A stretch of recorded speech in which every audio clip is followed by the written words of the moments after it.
I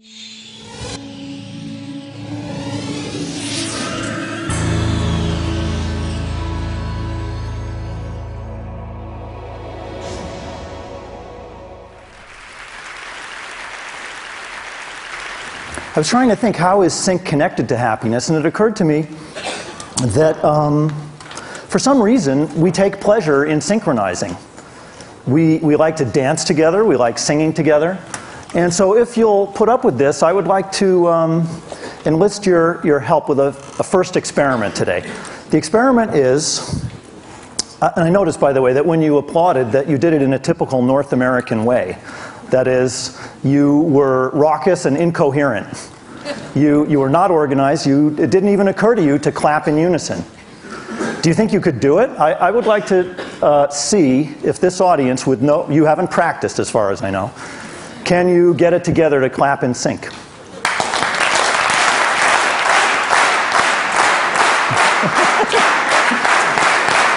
Whoa! Now that's what we call emergent behavior. So I didn't expect that, but I expected you could synchronize. It didn't occur to me you'd increase your frequency. It's interesting. So what do we make of that? First of all, we know that you're all brilliant. This is a room full of intelligent people, highly sensitive, some trained musicians out there. Is that what enabled you to synchronize? So to put the question a little more seriously, let's ask ourselves, what are the minimum requirements for what you just did, for spontaneous synchronization? Do you need, for instance, to be as smart as you are? Do you even need a brain at all, just to synchronize? Do you need to be alive? I mean, that's a spooky thought, right? Inanimate objects that might spontaneously synchronize themselves. It's real. In fact, I'll try to explain today that sync is maybe one of the, if not one of the most, perhaps even the most pervasive drive in all of nature. It extends from the subatomic scale to the farthest reaches of the cosmos. It's a deep tendency toward order in nature that opposes what we've all been taught about entropy. I mean, I'm not saying the law of entropy is wrong. It's not. But there is a countervailing force in the universe, the tendency towards spontaneous order. And so that's our theme. Now, to get into that, let me begin with what might have occurred to you immediately when you hear that we're talking about synchrony in nature, which is the glorious example of birds that flock together, or fish swimming in organized schools. So these are not particularly intelligent creatures, and yet, as we'll see, they exhibit beautiful ballets. This is from a BBC show called Predators, and what we're looking at here are examples of synchrony that have to do with defense. When you're small and vulnerable, like these starlings, or like the fish, it helps to swarm to avoid predators, to confuse predators. Let me just be quiet for a second because this is so gorgeous.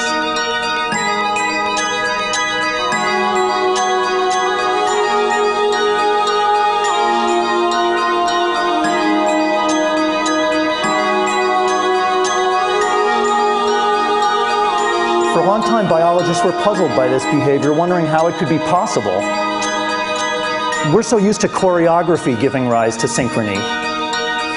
These creatures are not choreographed. They're choreographing themselves.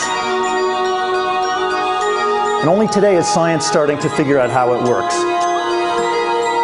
I'll show you a computer model made by Ian Kuzan, a researcher at Oxford, that shows how swarms work.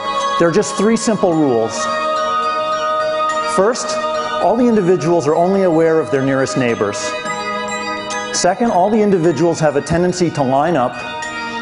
And third, they're all attracted to each other, but they try to keep a small distance apart. And when you build those 3 rules in, automatically you start to see swarms that look very much like fish schools or bird flocks. Now, fish like to stay close together, about a body length apart. Birds try to stay about 3 or 4 body lengths apart, but except for that difference, the rules are the same for both.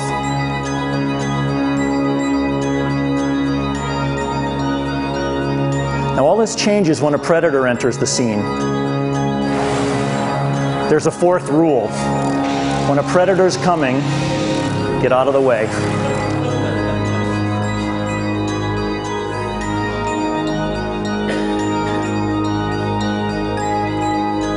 Here on the model, you see the predator attacking.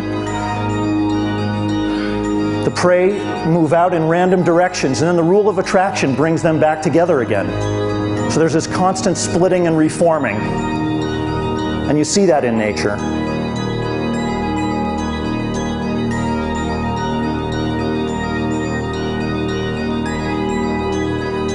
Keep in mind that although it looks as if each individual is acting to cooperate, what's really going on is a kind of selfish Darwinian behavior. Each is scattering away at random to try to save its scales or feathers. That is, out of the desire to save itself, each creature is following these rules, and that leads to something that's safe for all of them, even though it looks like they're thinking as a group. They're not.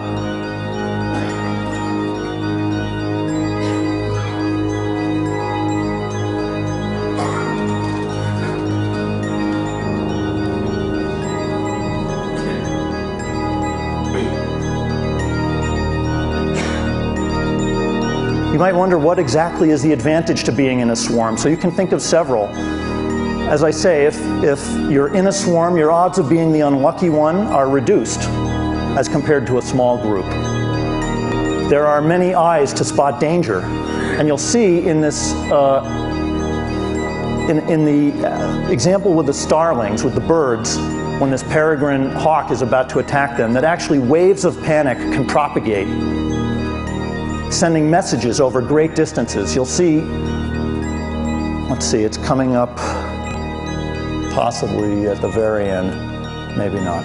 It's, information can be sent over a half a kilometer away in a very short time through this mechanism. Yeah, it's happening here. See if you can see those waves propagating through the swarm.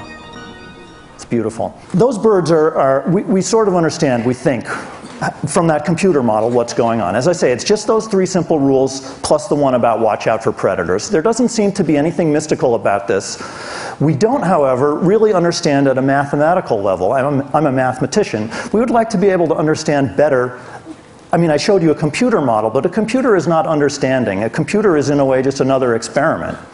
We would really like to have a deeper insight into how this works and to understand exactly where this organization comes from. How do the rules give rise to the patterns?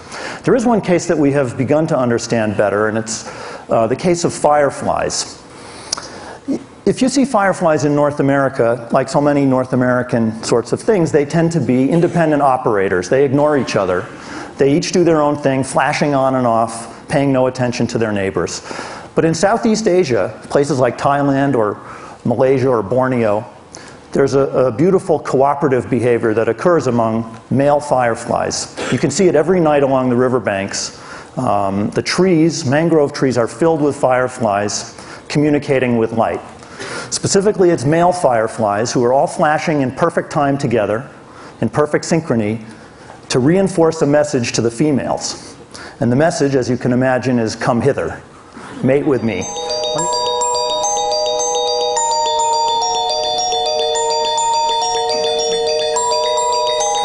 Now in a second I'm going to show you a slow motion of a single firefly, so you can get a sense. This is a single frame, then on, and then off. 30th of a second there. And then watch this whole riverbank and watch how precise the synchrony is. On, more on, and then off.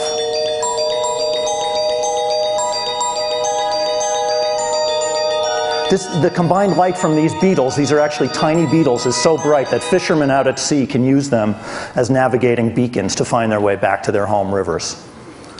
It's stunning. For a long time it was not believed. When the first Western travelers like Sir Francis Drake went to Thailand and came back with tales of this unbelievable spectacle, no one believed them. We don't see anything like this in Europe or in the West.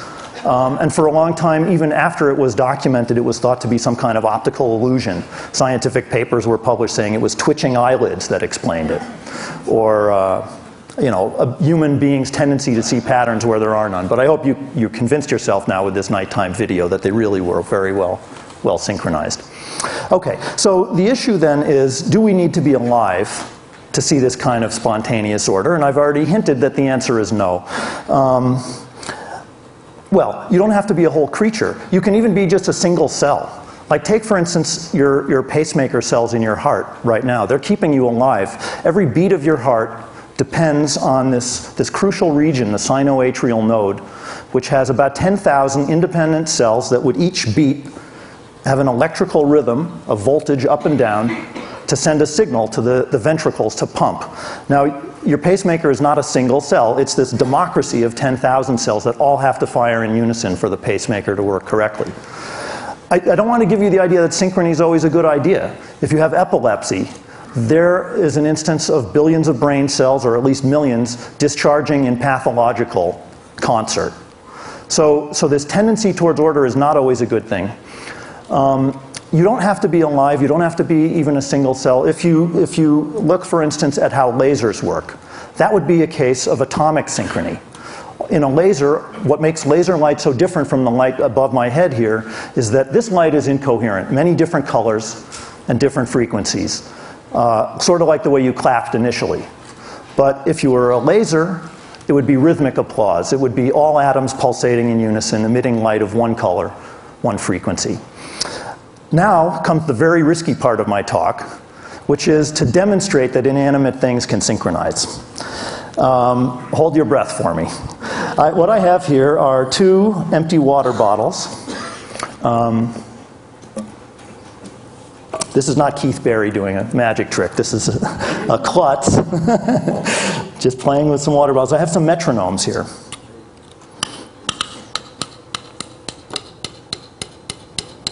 Can you hear that?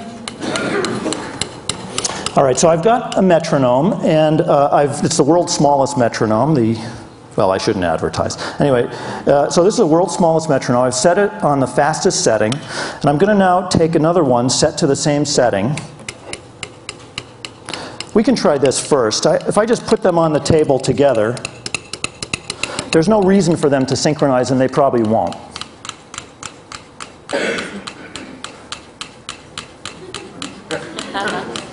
Maybe you better listen to them. I'll stand here. What I'm hoping is that they might just drift apart because their frequencies aren't perfectly the same.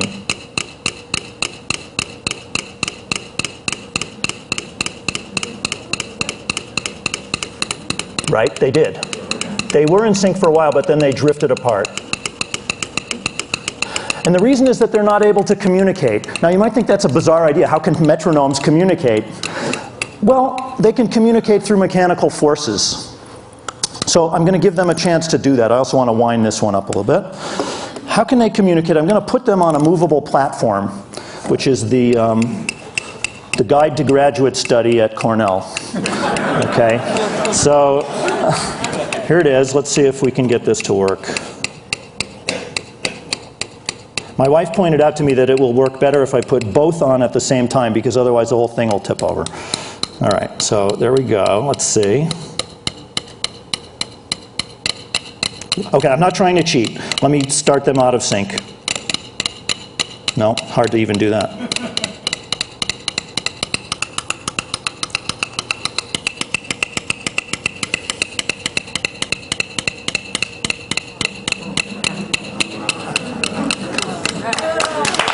Dude!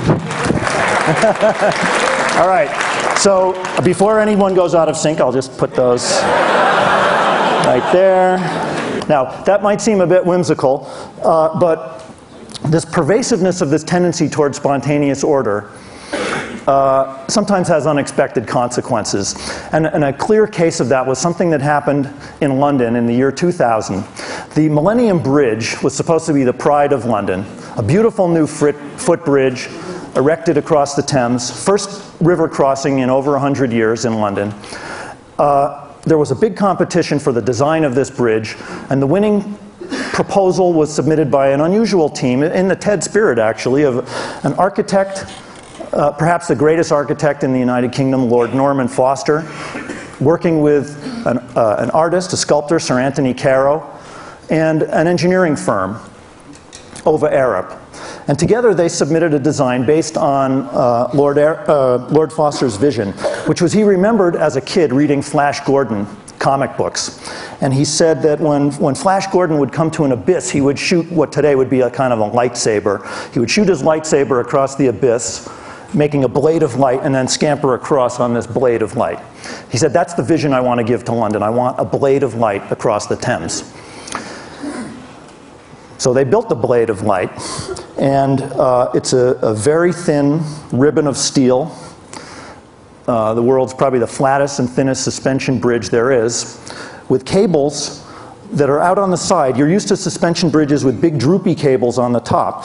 These cables were on the side of the bridge, like if you took a rubber band and stretched it taut across the Thames. That's what's holding up this bridge.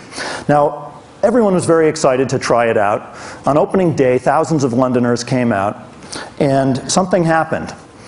And within 2 days, the bridge was closed to the public.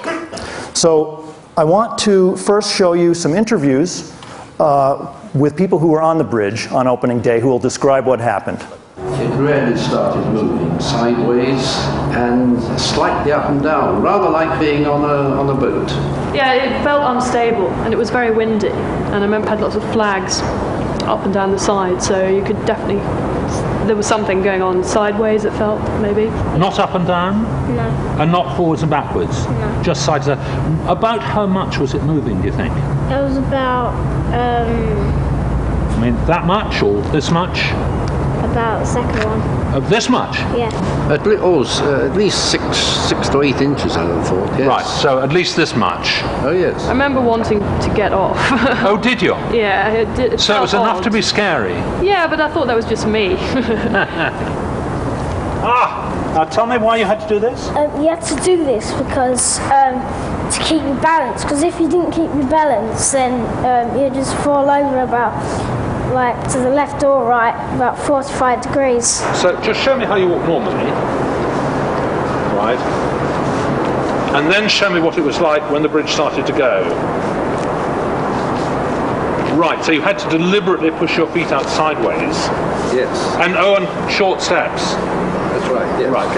And it seemed obvious to me that it was probably the number of people on it. Were they deliberately walking in step or anything like that? No, they just had to conform to the movement of the bridge. All right, so that already gives you a hint of what happened. Think of the bridge as being like this platform. Think of the people as being like metronomes. Now, you might not be used to thinking of yourself as a metronome, but after all, we do walk. We oscillate back and forth as we walk. And especially if we start to walk like those people did, right? They all showed this strange sort of skating gait that they adopted once the bridge started to move. And so let me show you now the footage of the bridge, but also after you see the bridge on opening day, you'll see an interesting clip of work done by a bridge engineer at Cambridge named Alan McRoby, who figured out what happened on the bridge and who built a bridge simulator to explain exactly what the problem was. It was a kind of unintended positive feedback loop between the way the people walked and the way the bridge began to move that engineers knew nothing about. Actually, I think the first person you'll see is the young engineer who was put in charge of this project. Okay. Did anyone get hurt? No. Right. So it was quite small. Yes. But real. Absolutely. You thought, oh, bother. I felt I was disappointed about it. We'd spent a lot of time designing this bridge, and we'd analysed it, we'd checked it to codes, to heavier loads than the codes, and here it was doing something that we didn't know about. Yes. The most dramatic and shocking footage shows whole sections of the crowd, hundreds of people, apparently rocking from side to side in unison, not only with each other, but with the bridge. This synchronised movement seemed to be driving the bridge. But how could the crowd become synchronized? Was there something special about the Millennium Bridge that caused this effect? This was to be the focus of the investigation. Well, at last, the simulated bridge is finished, and I can make it wobble. Now, Alan, this is all your fault, isn't it? Yes. You designed this, yes? This Yes. simulated bridge. And this, you reckon, mimics the action of the real bridge? It captures a lot of the physics, yes. Right, so if we get on it, we should be able to wobble it, yes?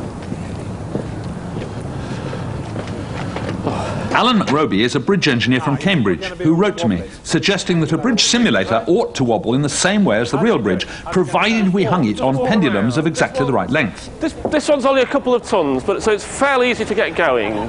Well, it's just by walking. It's certainly going now. Don't have to be a real vandal, just walk, but and it starts to go. It's actually quite difficult to walk.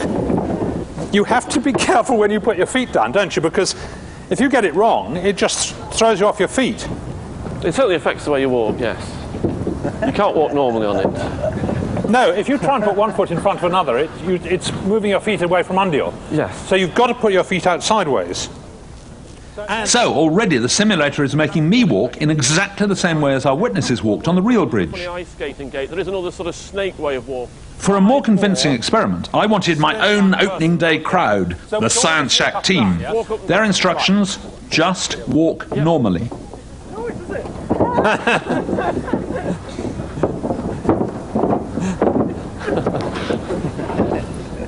It's really intriguing because none of these people is trying to drive it.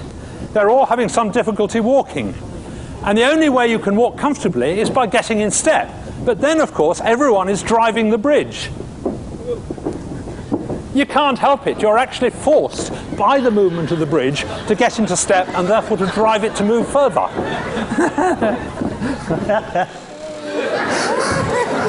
All right, well, with that from the Ministry of Silly Walks, maybe I better end. I see I've gone over, but I hope that you'll go outside and see the world in a new way, to see all the amazing synchrony around us. Thank you.